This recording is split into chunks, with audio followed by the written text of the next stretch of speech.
നിങ്ങൾ കുട്ടികളോ മുതിർന്നവരോ ആരുമായിക്കൊള്ളട്ടെ, എല്ലാവരുടെ ശരീരത്തിലും എപ്പോഴും ക്യാൻസർ കോശങ്ങൾ ഉണ്ടാകുന്നുണ്ട്. പേടിക്കണ്ട, നമ്മുടെ പ്രതിരോധ കോശങ്ങൾ അവയെ കണ്ടെത്തി അപ്പോൾ തന്നെ നശിപ്പിച്ചുകൊണ്ടേയിരിക്കുന്നു. നാച്ചുറൽ കില്ലർ കോശങ്ങൾ എന്ന് വിളിക്കുന്ന പ്രത്യേകതരം പ്രതിരോധ കോശങ്ങളാണ് ക്യാൻസർ കോശങ്ങളെ തുടർച്ചയായി നശിപ്പിച്ചുകൊണ്ടിരിക്കുന്നത്.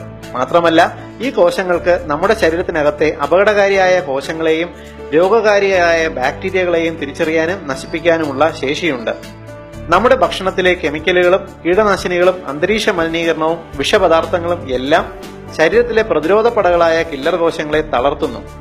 ഈ രാസവസ്തുക്കൾ ശരീരത്തിലെ ക്യാൻസർ കോശങ്ങളെ വളർത്തുകയും ശരീരത്തിലെ കില്ലർ കോശങ്ങൾക്ക് തിരിച്ചറിയാനാകാത്ത വിധം അവയെ സംരക്ഷിക്കുകയും ചെയ്യുന്നു.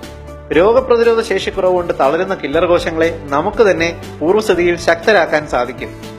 2013 സ്വീഡനിൽ നടത്തിയ ഒരു പഠനത്തിൽ ഒരു സുപ്രധാന കണ്ടുപിടുത്തം ഉണ്ടായിട്ടുണ്ട്. ആരോഗ്യവാന്മാരായ 10 പേരുടെ രക്തം വ്യായാമത്തിന് മുൻപും ശേഷവും അവർ പഠനവിധേയമാക്കി.